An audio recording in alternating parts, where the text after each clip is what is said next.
Salut, aujourd'hui on est caserne Mélinet à Nantes. On va aller voir un bâtiment en R+6, un bâtiment de 81 logements et de locaux d'activité. C'est un bâtiment qui est assez innovant et qui est même très innovant pour les matériaux biosourcés parce que c'est le premier R+6 en béton de chanvre préfabriqué en France.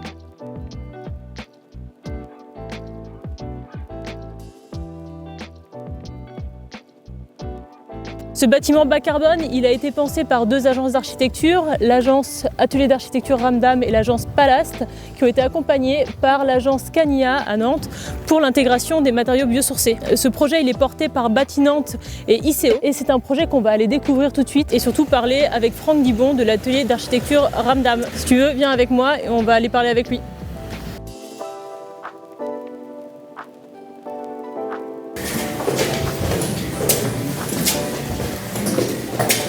Bonjour Franck, bonjour merci Margot. beaucoup de nous accorder ce temps d'échange autour de ce beau projet Caserne Mélinet. Donc R+6 béton de chanvre préfabriqué et on est actuellement sur un des balcons du bâtiment qui donnera sur la place Chaput. Pour commencer Franck, je te laisse te présenter et présenter ton agence. Donc, je suis Franck Dibon, associé de l'atelier d'architecture Ramdam. Nous avons une agence qui est basée à Paris et à Angers. Je suis associé avec Olivier Miziski. Et pour ce projet, on est associé avec l'agence Palast, qui est également une agence parisienne. Il ne fallait pas moins de 5 architectes associés pour concevoir un ensemble immobilier avec cette ambition. Merci.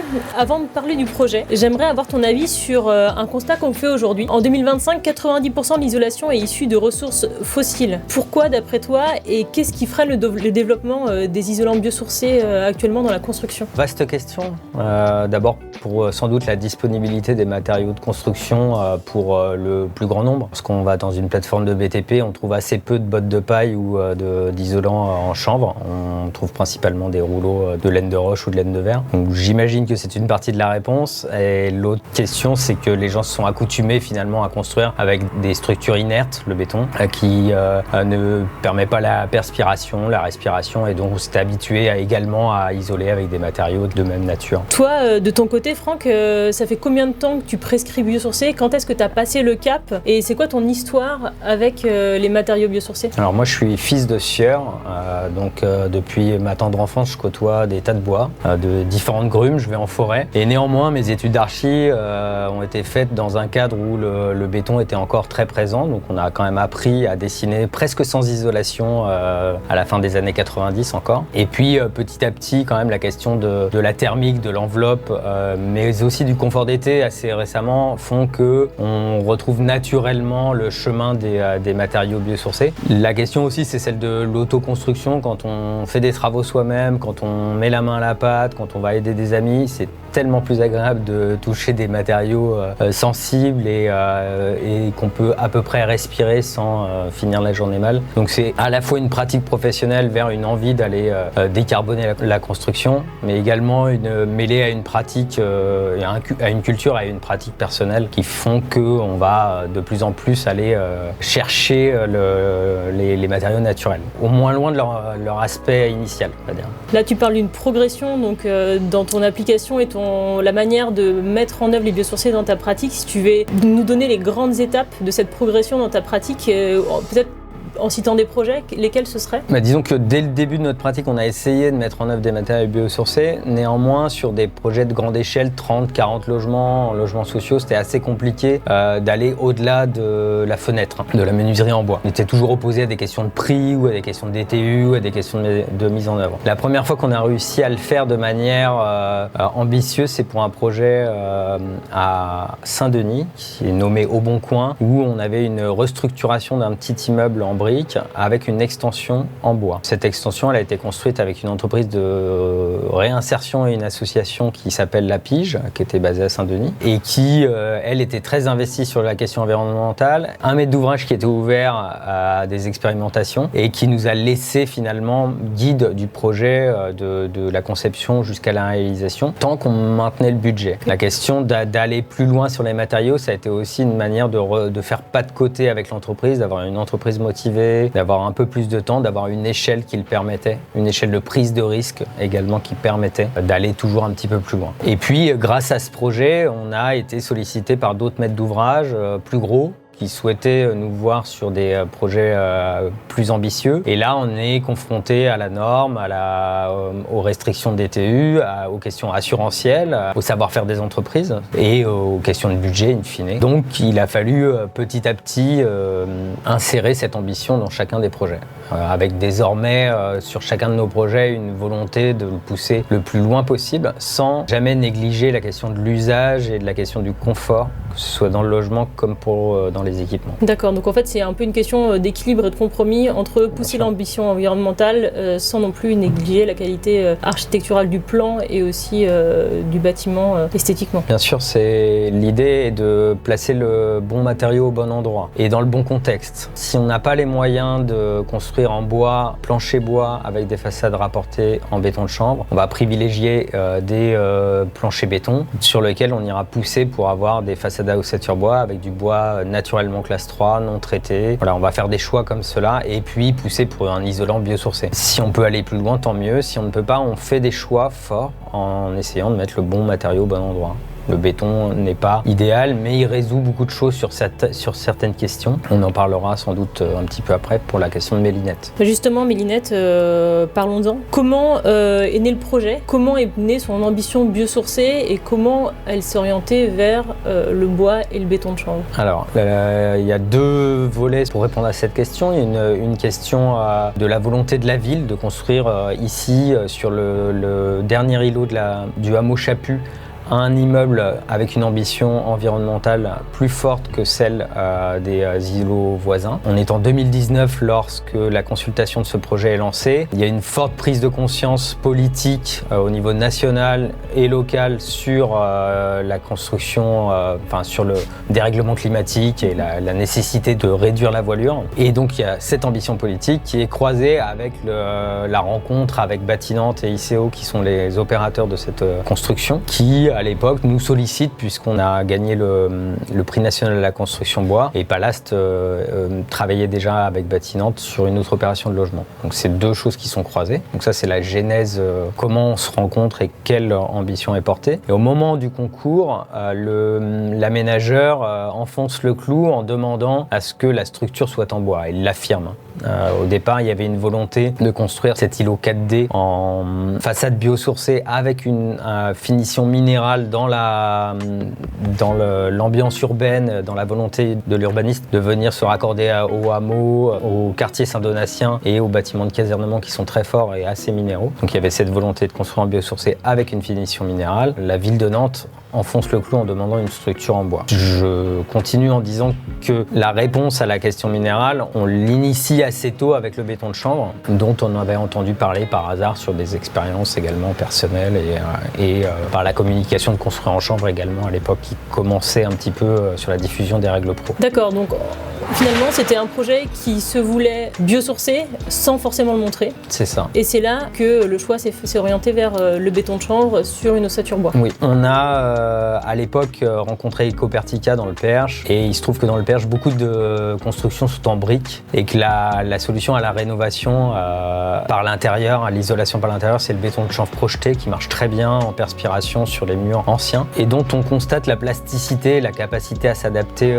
à des matériaux poreux et à engendrer des formes aussi qui sont intéressantes pour jouer avec la lumière. Et par candeur, naïveté, ambition, folie du moment, on se dit que c'est transposable à 80 logements. Ce qui est à l'époque une fraîcheur dont on est fier parce qu'on a su l'amener aujourd'hui jusqu'au bout, mais qui était un petit peu folle à l'époque. Au moment du concours, on se rend compte quand même de l'échelle du projet. On a poussé un petit peu plus la recherche sur les gens qui sont capables de faire ça et on se rend compte qu'il y a quand même une problématique d'échelle. Et Kania est associé au moment du concours, amené par le maître d'ouvrage pour venir nous épauler et venir nous guider vers les bonnes personnes, faire les bons choix, nous donner les travers du matériau, les problématiques du matériau. Et ce qui fait que c'est devenu une discussion, un dialogue qui a amené vers ce que vous découvrez aujourd'hui, ces trumeaux préfabriqués sur des corniches et qui séparent chaque étage, qui sont scindés chaque étage par cette corniche. Donc au final, vous avez tiré parti au départ avec cette idée de la malléabilité du chanvre pour en faire un geste architectural. C'est finalement le matériau en soi qui répond à une nouveauté architecturale. Si on regarde autour de nous, c'est très rectiligne, des angles droits partout. Et là, finalement, surgit devant nous un bâtiment avec des angles courbes. Et ça, c'est grâce au biosourcé finalement. Alors, on pourrait dire que c'est possible en béton préfabriqué, mais le fait qu'on le fasse en biosourcé, c'est un apport supplémentaire. C'est aussi d'être cohérent avec la sensibilité du matériau finalement. Cette courbe, elle n'est pas gratuite, elle amène de la lumière dans le logement, mais elle a longtemps été décriée comme étant quelque chose de compliqué à mettre en œuvre, alors que finalement on se rend compte aujourd'hui à l'atelier de préfabrication chez Wallup à Paris que c'est pas si complexe que ça, que c'est même assez archaïque et qu'avec très peu de moyens on arrive à faire cette courbe. Et que sur le site, alors ça pose des questions pour les enduiseurs qui n'ont pas la coutume de le mettre en œuvre de cette manière. Mais finalement, ça règle plein de problématiques de dressage, d'angle, et on accepte une imperfection, mais qui est finalement une imperfection qui est liée à la main de l'homme, donc qui est totalement acceptable, plus une sensibilité qu'une imperfection, je dirais. C'est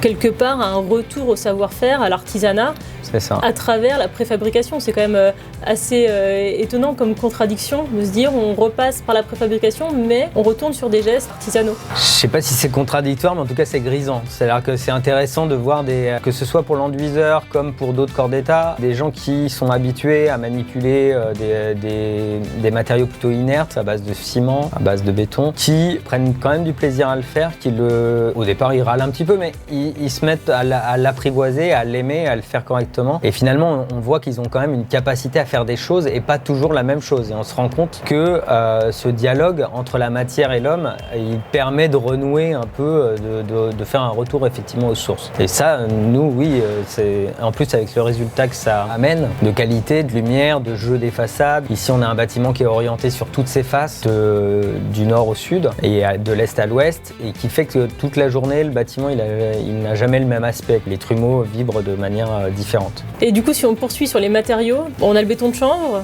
ses enduits, ses formes courbes, mais c'est pas le seul matériau biosourcé. Donc on a parlé du bois. Où est-ce qu'il est présent, le bois, dans le bâtiment? Et y a-t-il d'autres matériaux biosourcés qui sont dans le bâtiment, puisqu'il est dans le label bâtiment biosourcé, au moment de sa labellisation, si je ne dis pas de bêtises, il en faut au moins 3. Alors l'ensemble de la structure du bâtiment au-dessus du rez-de-chaussée et en dehors des cages d'escalier et d'ascenseurs est en bois. C'est un poteau plancher bois avec des façades rapportées en chanvre. Ensuite, et il faut juste quand même qualifier ACDF et aux Charpentiers de France, pour les nommer, qui ont accepté de lier quelque chose qui est plutôt de l'humide avec du sec. Les charpentiers n'aiment pas forcément remettre de l'humidité dans leur construction, ils ont raison, le bois n'aime pas l'eau. Et là, le chanvre, c'est quand même le liant, il y a de la chènevotte, de la chaux et beaucoup d'eau. Et donc, le fait qu'on s'écarte avec la préfabrication permet de stabiliser ce couple. Ensuite, on a dans le bâtiment, on a des isolants biosourcés de type coton-lin chanvre entre les logements pour faire de l'acoustique. En contre-cloison intérieure, puisqu'ici on a la façade qui est en monomure de chanvre, mais il y a quand même une petite contre-cloison intérieure pour gérer soit le feu, mais aussi le passage des réseaux électriques, etc.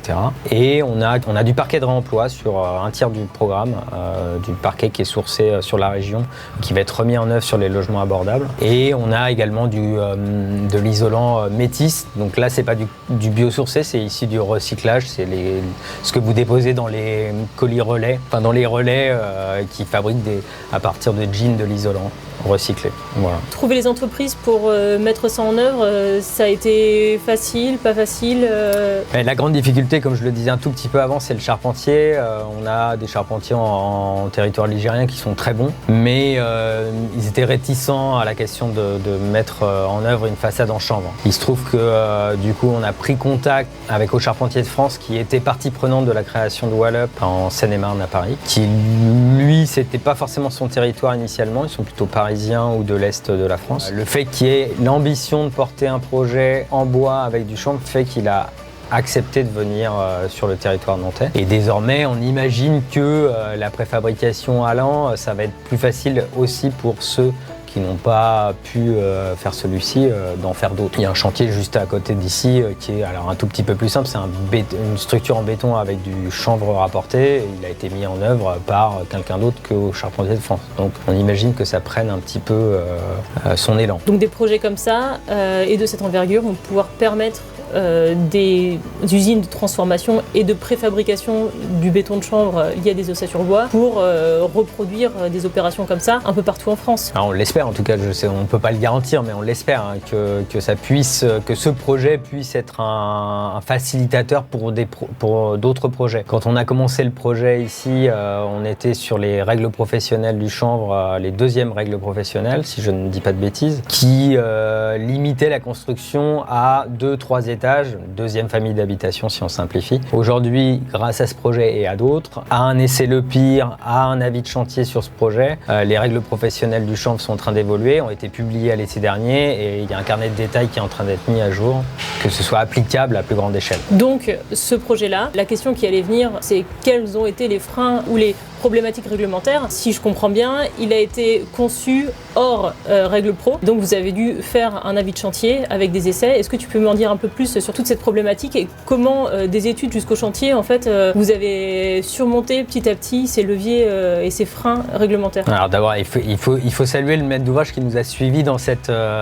volonté, parce qu'effectivement, on a commencé ce projet hors de tout cadre réglementaire possible pour des bâtiments de cette ampleur, jusqu'à R+6, tu le disais tout à l'heure. Néanmoins, accompagné par Cania, on avait la connaissance de l'essai le pire qui était en train d'être monté par la filière chanvre, qui a eu lieu en octobre de l'année 2020, suite après que nous ayons gagné. Il faut rappeler qu'on a eu un Covid et puis quelques péripéties dans l'est de l'Europe qui ont un tout petit peu freiné certaines démarches et dont l'essai le pire qui a été décalé. On a déposé le permis de construire, donc on a quelque part un peu gravé dans le marbre l'image du projet au moment du permis de construire, après que l'essai le pire a été concluant, et donc montrer que la façade chanvre était en capacité de résister à un incendie très fort. En parallèle, le bureau de contrôle, qui lui ne peut que valider la réglementation, a demandé à la suite de cet essai le pire que nous fassions un avis de chantier, puisque le module qui a été brûlé par Construire en Chanvre n'est pas exactement le module qui est réalisé ici. Et donc il fallait que notre projet produise un avis de chantier pour valider les différences entre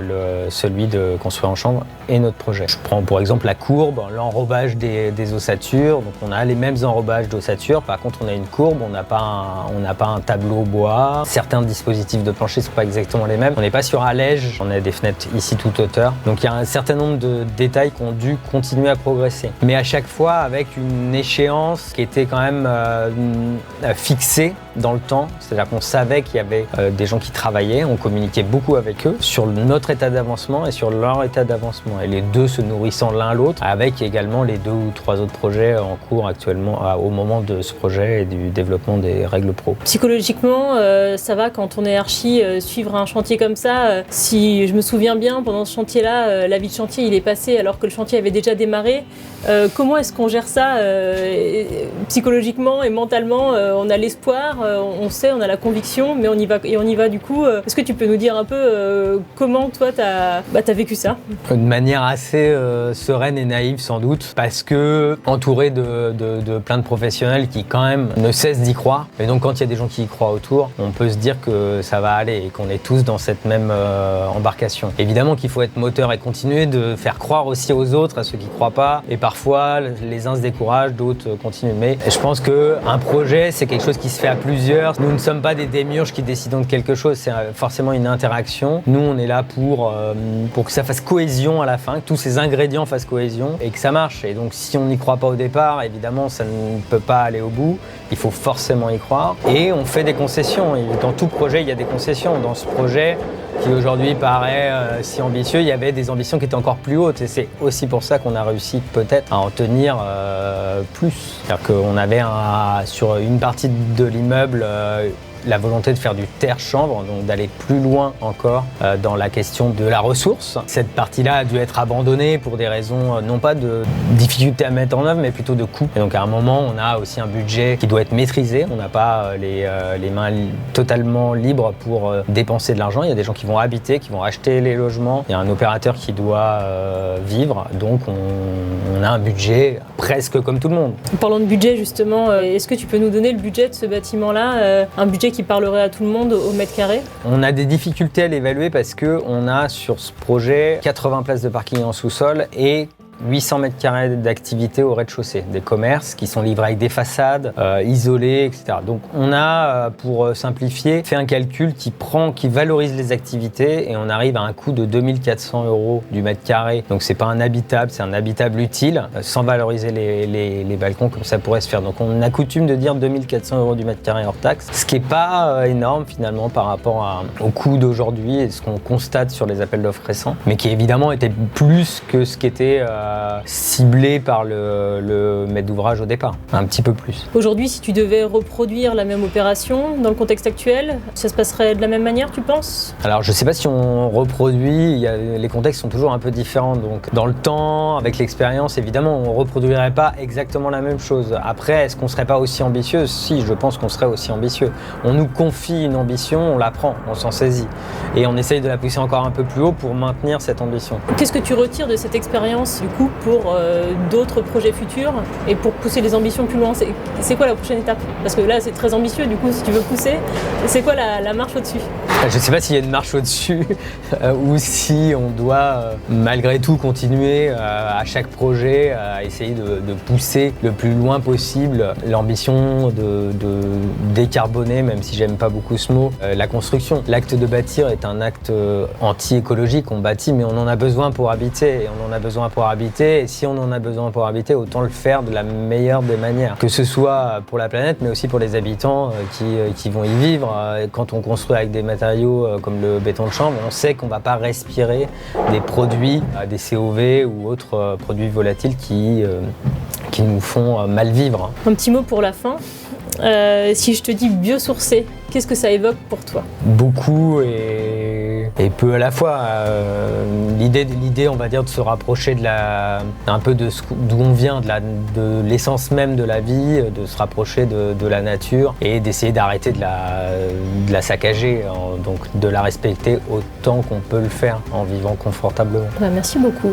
Je ne sais pas si tu as quelque chose à ajouter ou si tu as une idée sur le projet de quelque chose qu'il faudra à tout prix qu'on sache pour ne pas passer à côté de ce beau projet. Il faut quand même qu'on remercie l'ensemble des acteurs de ce projet. On est très nombreux. On est 2 agences d'archi, Ramdam et Palast. Et on a un pilote, Quatuor, Kania qui nous accompagne pour le chanvre, Solab, et puis je vais en oublier plein. Donc un économiste en études et beaucoup d'entreprises qui, malgré les difficultés encore aujourd'hui sur certains détails, ont toujours joué le jeu, continuent de le faire parce que je pense qu'ils ont l'impression de faire autre chose que d'habitude et que malgré tout ça les intéresse, ça les excite un petit peu et ça les stimule. Donc mon conseil ça serait que tout le monde soit stimulé quand il fait son travail et qu'il le fasse avec l'envie de le reproduire. Donc si je conclus, un beau travail d'équipe qui donne envie à tout le monde de continuer et d'aller plus loin. Merci beaucoup Franck.